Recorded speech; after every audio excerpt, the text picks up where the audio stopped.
Assalamualaikum warahmatullahi wabarakatuh.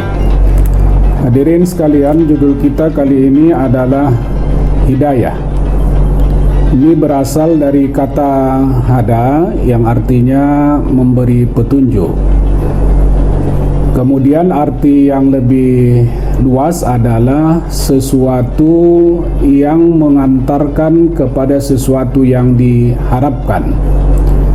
Kata hada juga huda dan berbagai bentuknya itu ditemukan di dalam Al-Quranul Karim sebanyak 306 kali. Hadirin sekalian, seperti yang dijelaskan oleh Pak Quraisy Shihab di dalam tafsir ayat-ayat pendeknya ketika menafsirkan surah Al-Fatihah, dikatakan bahwa hidayah itu bertingkat-tingkat. Yang pertama adalah hidayah naluri. Sebagai contoh adalah ketika seorang bayi yang ingin menyampaikan sesuatu, baik dia dalam keadaan menginginkan sesuatu seperti makan atau minum, atau ketidaknyamanan, itu dengan nalurinya bisa dia sampaikan lewat tangisan. Kemudian setelah itu ada hidayah indra, yaitu hidayah yang dengan indra tersebut manusia bisa mengetahui. Sebagai contoh, hidayah indra mata yang dengannya seseorang bisa mengetahui mana yang putih, mana yang hitam, dan warna lainnya. Kemudian daripada itu, indra telinga misalnya, yang dengannya orang bisa mengetahui suara hewan, ayam, kambing, dan suara-suara lainnya dengan indra telinga tersebut. Lain lagi indra rasa, misalnya dengannya diketahui mana yang manis dan mana yang pahit. Demikian jugalah dengan indra-indra lainnya. Tetapi indra-indra ini pun tidak secara pasti bisa sampai kepada kebenaran yang sesungguhnya. Karena itu tidak jarang juga orang berkata salah lihat dan juga salah dengar.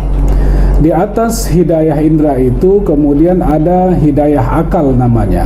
Jadi akal akan menentukan mana yang boleh, mana yang tidak boleh, mana yang seharusnya untuk diikuti dan mana yang tidak diikuti. Dan hidayah akal ini pun tidak mutlak kebenarannya. Bisa jadi seseorang menganggapnya sebagai satu kebenaran, tapi di sisi lain orang menganggapnya satu yang tidak benar.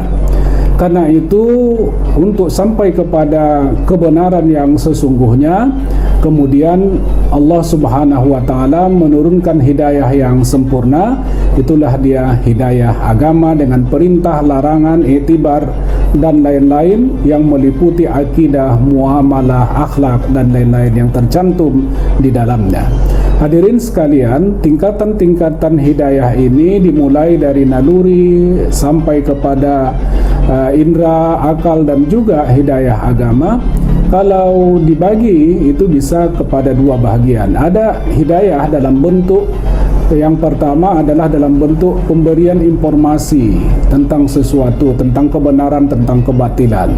Yang kedua adalah hidayah tidak saja informasi, tetapi juga adalah informasi itu sekaligus juga dibimbing oleh pemberi hidayah untuk berada dan sampai kepada hidayah yang sesungguhnya. Karena itu tidak heran kalau seandainya paman Nabi Muhammad SAW tidak bisa dijadikan ataupun dibimbing oleh Rasulullah untuk mendapat hidayah yang sebenarnya, sebagaimana yang dijelaskan di dalam surah Al-Qasas, innaka la tahdi man ahbabta walakinallaha yahdi man yasha, bahwa engkau ya Muhammad tidak bisa memberi petunjuk kepada orang yang engkau cintai, tapi Allah lah yang memberi petunjuk. Artinya meskipun Nabi Muhammad bisa memberikan informasi apa kebenaran dan apa yang benar itu, tetapi dia tidak memiliki otoritas untuk menjadikan pamannya itu memeluk Islam ataupun mendapat hidayah yang sebenarnya. Hadirin sekalian, sesungguhnya yang kita minta di dalam solat kita, di dalam surah Al-Fatihah itu ihdinas siratal mustaqim, tunjuki kami, beri kami petunjuk ke jalan yang lurus.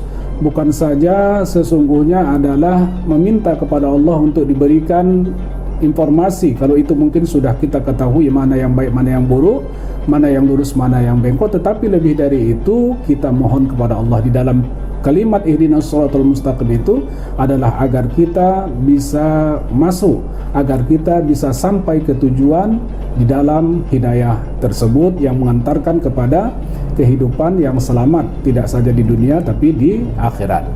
Kemudian daripada itu sebagai penutup di dalam surah Al-An'am ayat 125 Allah Subhanahu wa taala menegaskan famay yurid ay yahdiyahu yashrah sadrahu lil Islam wa may yurid ay yudillahu yaj'al sadrahu dayyqan harajan ka'annama yas'adu fis sama. Jadi kalau Allah ingin memberi petunjuk kepada seseorang, Allah akan lapangkan hatinya untuk Islam, dan yang tidak diinginkannya akan dijadikannya sempit seolah-olah berada di ketinggian langit.